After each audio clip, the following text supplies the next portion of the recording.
नमस्कार दोस्तों, कर्म कनेक्शन चैनल में आप सभी लोगों का बहुत बहुत स्वागत है। तो आज की हम इस वीडियो में बात करेंगे वीरभद्र की उत्पत्ति के बारे में।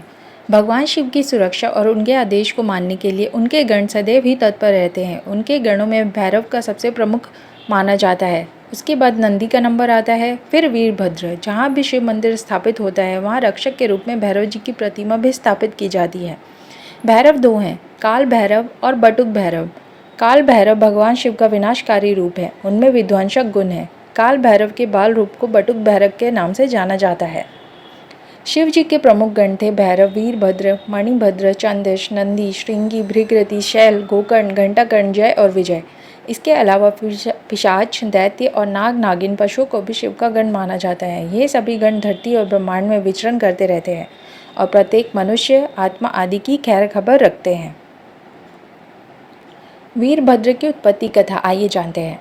शिव जी के ससुर दक्ष प्रजापति ने एक विशाल यज्ञ का आयोजन किया जिसमें सभी ऋषि, मुनि, देवी और देवता को बुलाया था।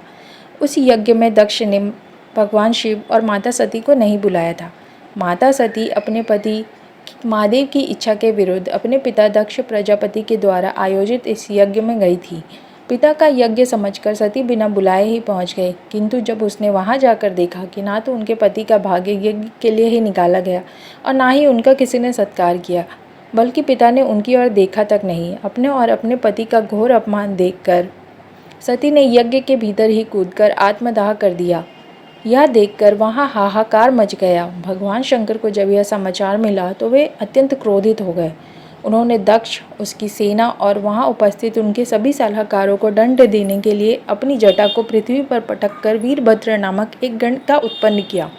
उत्पन्न होते ही वीरभद्र शिव जी की आज्ञा से तेजी से यज्ञ स्थल पर पहुंचा और उसने वहां की भूमि को रक्त से लाल कर दिया और बाद में दक्ष को पकड़कर उसका सिर धड़ से अलग कर दिया। इस घटना का वर्णन स्कंद शिव और देवी पुराण के बाद देव संहिता में मिलता है। बाद में ब्रह्मा जी और विष्णु जी फिर कैलाश पर्वत पर गए और उन्होंने महादेव से विनय कर अपने क्रोध को शांत करने के लिए कहा और राजा दक्ष को जीवन देकर यज्ञ को संपन्न करने का निवेदन किया।